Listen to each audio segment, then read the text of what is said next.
အားလုံးပဲမင်္ဂလာပါကျွန်တော်ရဲ့ဘုဒ္ဓရာပေါင်း channel ကနေကြိုဆိုပါရခင်ဗျာကျွန်တော်အခုတင်ဆက်ပေးမယ့်အကြောင်းအရာကတော့ကျွန်တော်ရဲ့ညီမငယ်လေးတွေအတွက်ဘုဒ္ဓရရစီမယ်ငရဲတရိษံပိတ်တာအတူတကယ်ဒီဘုံလေးမျိုးတွေကနေပြီးတော့နောက်ဆုံးပုံဖြစ်တဲ့အတူတကယ်ဘုံအကြောင်းကိုကျွန်တော်ရှင်းပြပေးမှာဖြစ်ပါတယ်ခင်ဗျာအတူတကယ်ဘုံဟာဆိုရင်တကယ်တော့ပိတ်တာအမျိုးနွယ်ဝင်တွေပဲဖြစ်ပါတယ်ခင်ဗျာ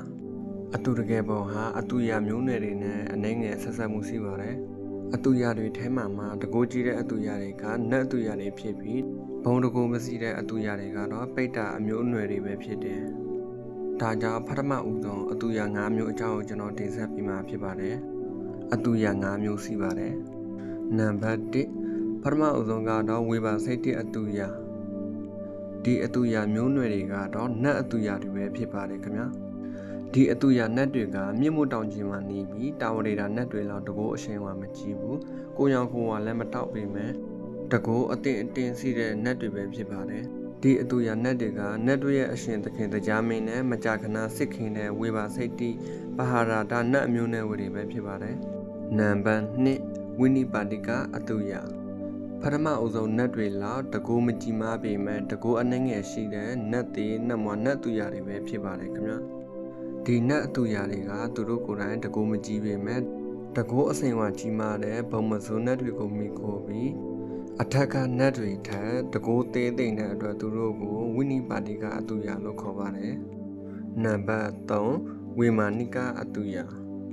ဒီအတူရတွေကတော့တခါတရံမှာနတ်စည်းစိမ်တွေကိုခံစားရပြီးတခါတရံမှာတော့ပိဋ္ဌတွေရဲ့ဆင်းရဲဒုက္ခကိုခံစားရပါတယ်ဒီဝေမာနိကအတူရမျိုးနွယ်တွေကဆိုရင်အလွန်ကျယ်ပြန့်ပါတယ်ဝေမာနိကအတူရဘုံထဲမှာဆိုရင်ငရဲပြည်ကိုအုပ်ဆုံးတဲ့ယာမမင်းပိဋ္ဌမျိုးနွယ်တွေမှာတကူကြီးမာတဲ့ပိဋ္ဌဘယင်ငရဲမင်းများငရဲထိန်များပိဋ္ဌဝိနထာဇတ်တော်မှာပါတဲ့ဗိမာန်အမျိုးမျိုးနဲ့နေကြတဲ့နေဆညခံအတူရတွေကိုတော့ဝေမာနိကအတူရလို့ခေါ်ပါတယ်နံပါတ်4လောကန္တရိအတူရဒါကတော့ငရဲအတူရပါဒီအတူရရဲ့ပုံကတော့အလင်းလည်းမရှိအပူချိန်လည်းမရှိစကြဝဠာတစ်ခုနဲ့တစ်ခုဘိုဟိုချက်ဆုံရနေရာဖြစ်တယ်ဒီနေရာကိုလောကအန္တရာလို့ခေါ်တယ်တနည်းပြောရရင်စကြဝဠာ3ခုတို့ဆုံရလို့လည်းဆိုတယ်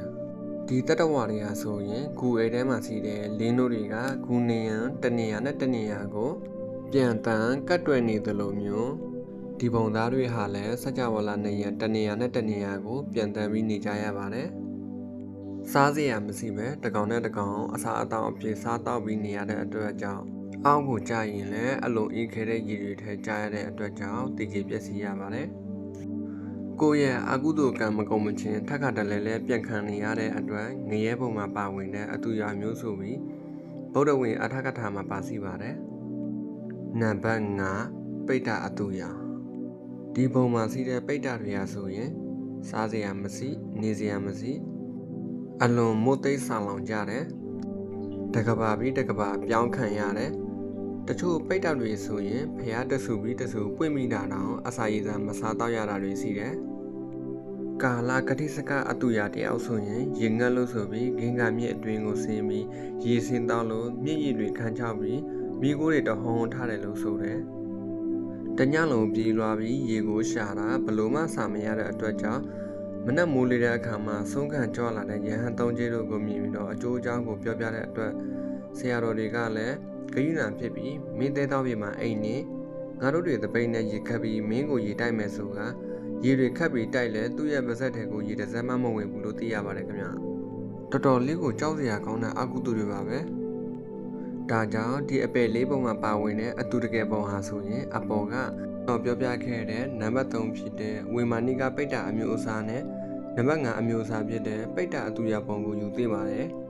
ဒါကြောင့်အာကုသိုလ်တွေအကျိုးပေးတဲ့အလုပ်တွေကိုဘယ်တော့မှမလုပ်မိဘူးဒါကြောင့်ကိုယ့်ရဲ့တနစ်တာလုပ်ခဲ့တဲ့အလုပ်တွေဟာဆိုရင်သူတစ်ပါးမျက်ရည်ကြီးငယ်ပေါင်းကြားတဲ့အလုပ်တွေမဖြစ်ဖို့အရေးကြီးပါတယ်ခင်ဗျာဒီအကြောင်းအရာလေးတွေကိုတင်ဆက်ပြီးတဲ့အတွက်ကျွန်တော်ရဲ့ညီမငယ်လေးတွေရဲ့အတူတကယ်ပုံအကြောင်းကိုထိုက်သေးသလောက်သိသိနားလည်ပြီးဖြစ်ပါတယ်ခင်ဗျာ